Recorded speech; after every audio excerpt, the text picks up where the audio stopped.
What's strange for rich people, but normal for poor people? Lack of choice. If you're poor, it's no longer a question of will I go out tonight? You won't because you don't have the money. Shall I buy a takeaway? Nope. You'll eat what you have at home or go hungry. When you're poor, your life is emptied of many choices because you simply don't have the money to buy yourself options in your life. Eating whatever you can afford, not whatever you want. Grew up with a friend from school that just led a totally different lifestyle than my family. They were super rich. Dinner at their house every night was like Christmas Eve dinner or a really special occasion in my family. How much was being spent wasn't even on the radar. It was just, what does everyone want? If they didn't feel like cooking, they would just take us out for a casual dinner at a restaurant I didn't even know existed in our town. It was just a noticeable difference from my family, where we'd try to make a dinner stretch for 2 or even 3 days before making something else. Then if we did well in school and were behaving well, we'd get to go out for pizza on Friday. Having a small house and siblings sharing a room. I went to school with a girl whose family was super rich, and she heard me talking about how my sister and I always shared a room, and it blew her mind. She asked me if we also had to share a bed. We didn't. Then proceeded to tell me how her house was so big that they used an intercom system and had a laundry chute. She had siblings too, but she just couldn't grasp the concept of sharing bedrooms. My father used to tell me about how growing up, there were 3 bedrooms in the house. The master bedroom, a room for the boys, and a room for the girls. He had several brothers but only one sister. When she got married and left, the eldest brother got his own room. It always made me feel like crap for having my own room. Counting the money in your wallet before going into the supermarket, and mentally adding up how much you're spending as you shop. I round up to make sure I have enough money. Here in the UK, some supermarkets have the ability to scan as you go. It means you always have an exact total of your current expenditure and can just rapidly pay and leave at the end. Losing sleep over money. It's a weird thing, not a nightmare, just an uneasy state which wakes you up in the middle of the night. I had that really badly in my second degree. I was so badly in debt, and despite working 2 jobs I was barely staying afloat. I kept telling myself after my second degree was done it'd be better. It did get better, but waking up due to financial stress sucks. Yep, it does. And it's not like you can afford to talk to a financial advisor or therapist to sort things out. And all your friends are broke, too, so they don't want to hear about it. I don't miss those days and I hope I never see them again. Constantly knowing exactly how fragile your quality of life can be. Any financial emergency can totally rat-frick the delicate balancing act you've managed so far. Like having to learn to medically tend your own wounds as a kid because you can't afford the medical bill. That is, supergluing your skin together instead of stitches. Having to walk everywhere because you can't afford driving lessons, never mind a car. Also being unable to get in public transit or get taxis Ubers due to low funds. Imaging having to choose between groceries or being late to somewhere due to low money. Dude, this was me for so long until I got enough money for a nice bike. I'd bike everywhere for a long time, and I only just bought my first car. Leftovers. Looking at the price of gas before stopping to pump. Shopping at several stores to get the best prices on everything possible. Sewing a hole in pants or shirts. Deciding what you can't do if you go out to eat. Getting vacation from work and not going anywhere on it. I consider leftovers being for lazy people. Being a lazy person, I purposely cook large amounts so that my next couple of meals only require reheating instead of actual cooking. Knowing you have to keep up a cash flow or your life will be ruined. Although there are rich people who do it too, most well-off people do not know the anxiety of living paycheck to paycheck. Even the wealthier people who do it can get away with it for much longer in a large house versus a minimum wage worker in a 1-bedroom apartment. I heard of a family in Chicago area that stayed in a $1.5 million house for 8 months before being evicted without paying a single statement. Imagine a unit renter being able to have an 8-month grace period on their first rent payment. It's daunting to take on life and know that any mistake could result in you not having a place to lay your head. And even more so nowadays, I see children who have gotten the green light from their parents that their financials will be handled for the rest of their life and they kinda just do what they want to do now. It honestly makes me angry for some reason. Well, eviction in Chicago is really hard, so they probably could get away with it there. I have a friend who does property management and he has some horror stories. Working 6 or 7 day weeks for years at a time. Never taking a vacation. Not pursuing your dreams interests because doing what you have to do to pay the bills takes every ounce of energy out of you. To add to this, not going to a gym for physical exercise. Most poor people do manual labor and work 6-7 days a week. Getting up early in the morning to catch a bus, train or even walking to work that they are physically exhausted when they get home. Then they have to cook, clean, take care of kids. Because they generally don't work behind a desk, physical activity is part of their daily routine. The look on your friends' faces when you have to say again that you can't afford to go on that trip, camping, heck, even certain restaurants. Reading the menu from right to left. We didn't have money growing up, so on the rare occasions we ate somewhere with a menu I'd have to start by looking at the price and figuring out the cheapest option. I would also order after my sister because she wasn't as diligent with ordering the cheapest option, so if she got something pricey I would just ask my mom if we could split something, knowing it was already a stretch to be out for a meal. Also, I remember one time my sister begged to an appetizer, and she got a guacamole, which seemed like an insane splurge on her part. I ended up getting in a fight with her, kicking her hard. As an adult I am now upper middle class and can just order whatever I want. When I take my mom out to eat I can still see her eyes scanning the prices first, and I have to let her know I'm ordering for her and I get her something she would never order for herself. She deserves it. I never ordered an appetizer in a restaurant until I was in my 20s and someone just casually asked me if I wanted one. Forgot that section of the menu even existed. Opulence.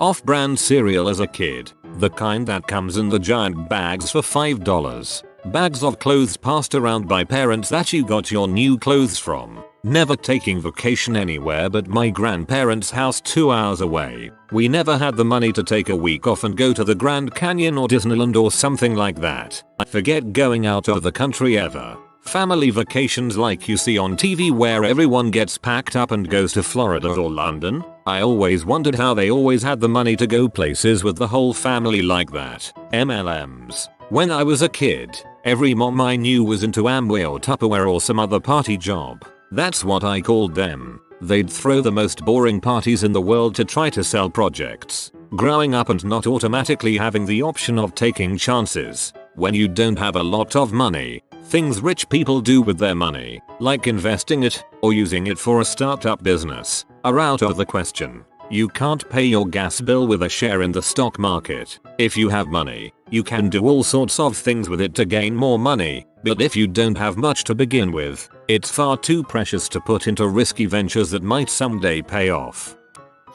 My girlfriend's family isn't as wealthy as my own. Not that we're elites or anything, but there are definite differences I notice. I think it comes down to time and money. My family will always spend money to save time, whereas they do the opposite. I think the wealthier you are, the more ignorant you are to the struggles of being poor. Like, being comfortably middle class means you don't really get why people make a big deal out of the price per pound of some chicken thighs or buying cheap clothes at Target.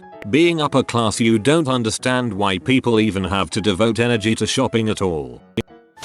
Knowing exactly how much money is on your person and in your bank account at all times. I went through some rough financial patches and I always knew how much $sign I had. Recently I nuked my Visa bill and have sat positive in my account for a number of months. I now know roughly how much I have instead of exactly how much I have. I don't think as hard about my purchases when I am standing in a store. The more financially secure you are, the less worry you have about your available funds.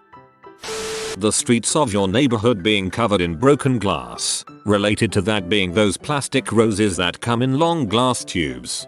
AKA how they legally sell crack pipes.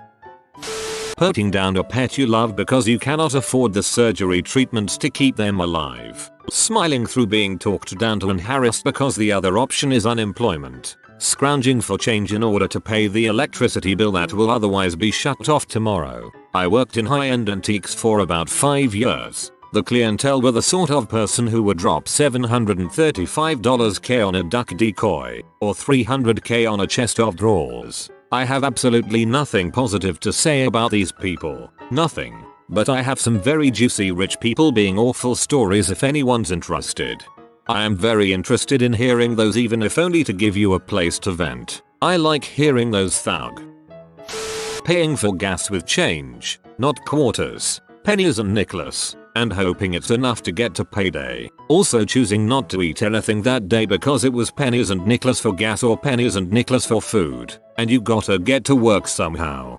I am honestly shocked more of y'all don't steal. If I literally couldn't afford to eat, I would probably steal some food from stores. I would try to do it as little as possible, but I would do it. Also, if anyone in this thread literally cannot afford food, please comment here. Especially if you're in Alaska, I might be able to help you out. Not buying in bulk, living paycheck to paycheck, delaying seeing a doctor because it costs too much, even with insurance. My boyfriend, who's had a pretty nice life financially, doesn't know what fudge rounds are. He asked me what they were 2 days ago and my mind was blown. It made me realize I shouldn't wish I had more money, because if I did, I wouldn't know what fudge rounds are and my depression would probably be worse without my gooey, teeth-rotting treats. I think it's funny how poor people food always seems to taste the best. Little Debbie cakes were my childhood. My faves were the oatmeal creme pies and the brownies with walnuts. Cosmic brownies aren't the same. Kids sharing snacks at the movie theater. I used to work at a concession counter and I'd hear parents snap at their kids, no one's getting candy. You're all getting a popcorn and soda to share, because I always got my own candy at the movies growing up, and we weren't even rich, just middle class. But it took me a while to realize that for a lot of people, just going to the movies was an expensive treat, and now their kids are whining for candy that these parents can't afford. I realized that candy was the same price as popcorn, but much smaller portions. They can only afford a snack and drink for the group to pass around, and that will just have to do. Using coupons. Biggest culture shock when I started college was having to explain to a friend exactly what they were. We were all gifted coupon books on move-in day and she has no idea what they were or how to use them. When I explained, she was completely blown away.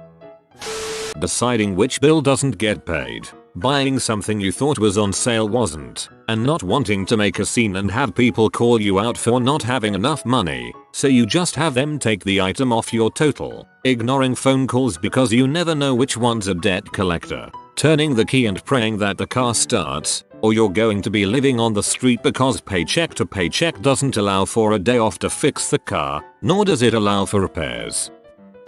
You'll never fail like common people. You'll never watch your life slide out of view, and then dance and drink and screw, because there's nothing else to do. But they can rent a flat above a shop, cut their hair and get a job. It's just that they can call their dad and stop it all. Shatner's is the superior version. I'll never go to Sheffield again. Buying something cheap instead of what you want at a restaurant so you can still afford to tip. Maybe not a poor person but a broke person thing, lol. Me. Also no, I rarely eat out, but like the once a month I do with a friend. I wouldn't say my family is poor, so to speak. There are a lot of people worse off than us, but I also know most of my friends have it better off than us. I would say stress about money in general is pretty normal. I would always feel really bad if I asked for money to go see a movie or something, or if I wanted something new, simply because I knew my parents wouldn't have it, and I would think about what else this £10 could be used for. Recently we got news that we were receiving a good chunk of money. Not a lot, but it felt amazing and so odd to have this stress lifted off our shoulders. Even if it was only temporary. Our whole house seemed to light up a little and we were able to replace some furniture that was falling apart, and Christmas is more or less taken care of. I love seeing my parents happier.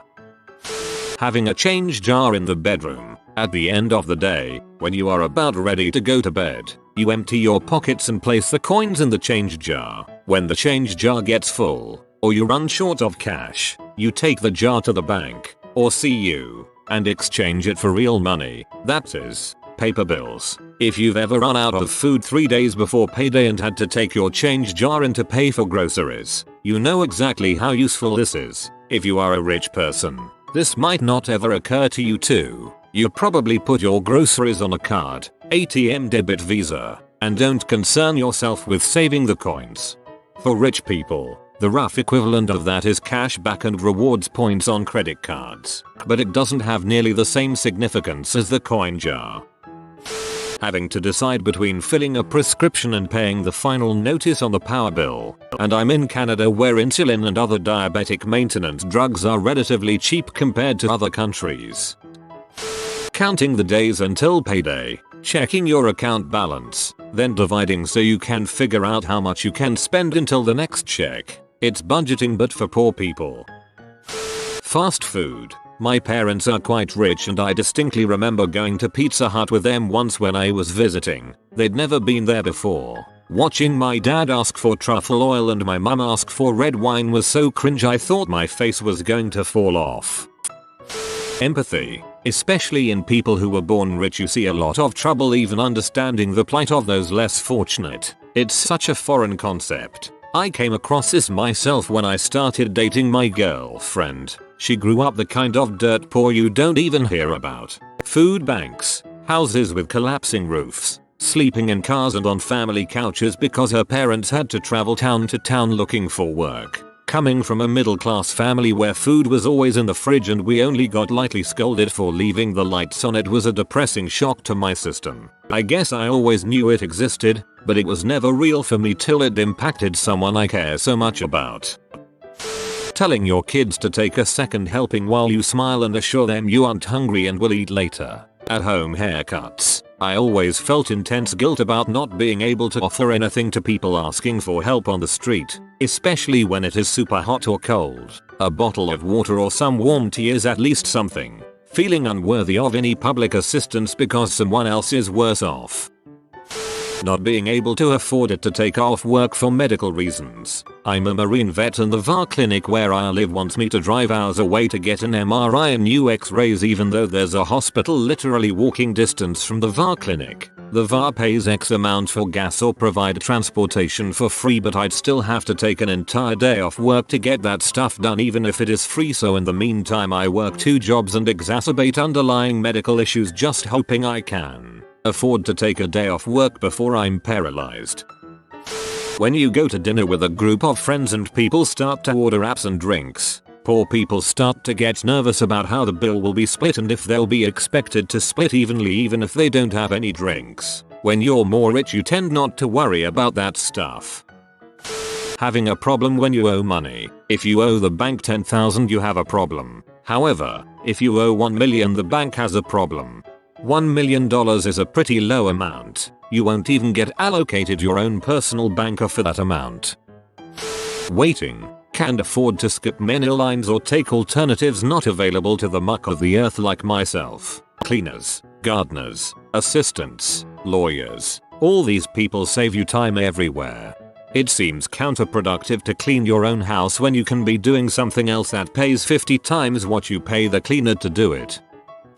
I come from a fairly well-off family and I dated a girl who grew up in poverty. One thing that blew my mind was that she had absolutely no concept of how to save, make money work for you. Tax-free savings accounts, RRSPs, compound interest, stock cycles. It was all totally foreign to her. She just saved money in her bank account. All that stuff was part of how I grew up.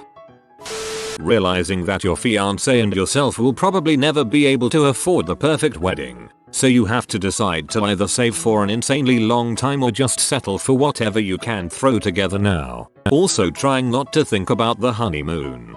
It's the marriage that's important, not the wedding. Get married now and when things get better, have a party to celebrate and go on your honeymoon. The wedding is just one day, the marriage lasts a lifetime.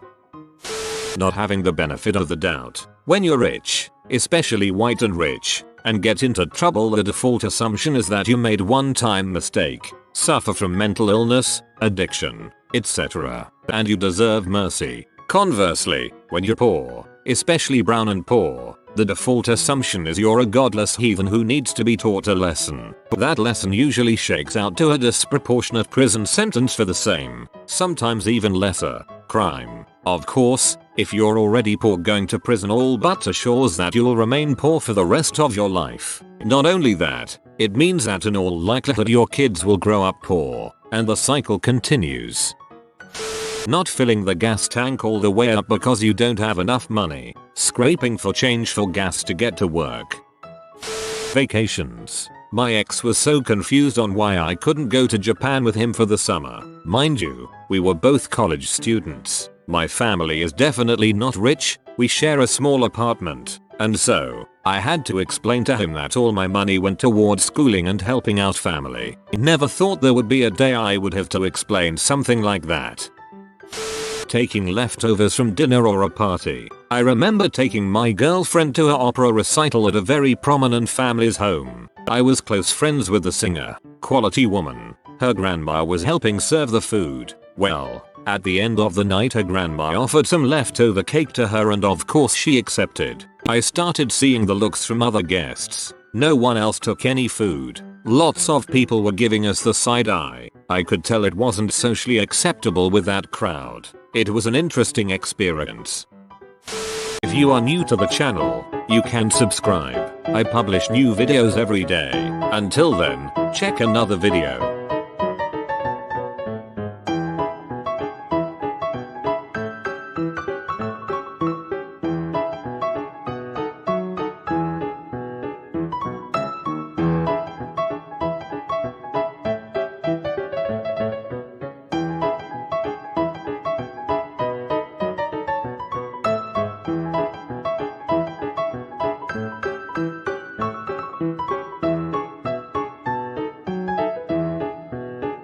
Bye for now.